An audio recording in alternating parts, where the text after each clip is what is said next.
बहुत जगहों से कॉल आए, फिर मुझे लिंक भेजे गए और मुझसे कहा गया, पूछा गया कि ये इतने गलत शब्दों का इस्तेमाल किया गया हरियाणा की बेटियों के लिए और हरियाणवी गाने में, ये क्या इस तरह की भाषा का प्रयोग कर सकता है। जब मैंने वो सुना, मुझे खुद महसूस हुआ कि ये बहुत अपशब्द हैं, हल्की भाषा का प्रयोग है, गलत डायरेक्शन में जा रहे हैं वो शब्द, और ऐसे नहीं होने चाहिए।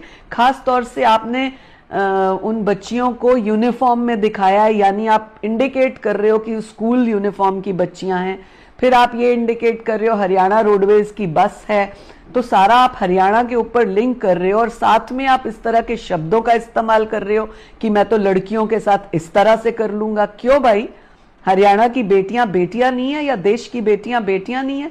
भले ही आप कितने बड़े बड़े रैप बनाने वाले हो, लेकिन आपको बेटियों को या उनकी तरफ इस तरह से इंडिकेट और ऐसे इशारे करने का किसने जो है इजाजत दी? और मैं तो फिल्म सेंसर बोर्ड को भी इसमें दोषी मानती हूं अगर ये गाना फिल्म सेंसर के थ्रू गया है, क्योंकि मैं स्वयं 3 वर्ष तक फिल्म सेंसर बोर्ड की मेंबर रही हूं और मैंने जब जब भी इस तरह के गीत आए एक एक बात माइन्यूटली नोट की। कई बार ऐसा हुआ कि कई शब्द बहुत आपत्तिजनक थे, वो बेटियों के ऊपर गलत दिशा में जाते थे, हमने उनको रोका, उनके ऊपर ऑब्जेक्शन लगाया, उनको दोबारा से वो कटिंग एडिट करके लाने को कहा। परंतु ये कौन ऐसे लोग थे जिन्होंने इसको नोटिस नहीं किया? वो भी उतने ही दोषी माने जाते हैं। ये इनको स्पष्टीकरण देना होगा कि ये क्या है। ऐसे बहुत से ऐसे दर्शक हैं जिन्हें इस किसी मुख्य शब्द के बारे में पता नहीं, क्योंकि गाना ऑलरेडी जो है चल रहा है, 4-5 दिन हो गए।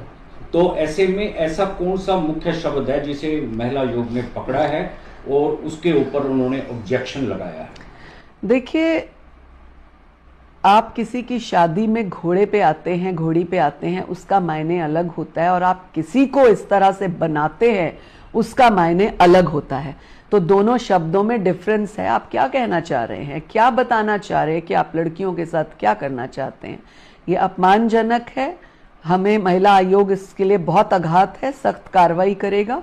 हमने सुमोटो ले लिया, अब हम सम्मन करेंगे। बादशाह को स्पष्टीकरण देना होगा, उससे बेटियों से माफी मांगनी होगी कि ये क्या शब्दों का इस्तेमाल और क्यों किया। अगर स्पष्टीकरण सेटिस्फाइड तरीके से नहीं मिला तो क्या इसके ऊपर महिला आयोग? देखिए, ये गाना तो रुकना चाहिए कम से कम तब तक जब तक ये शब्द नहीं हटे। महिला आयोग शब्द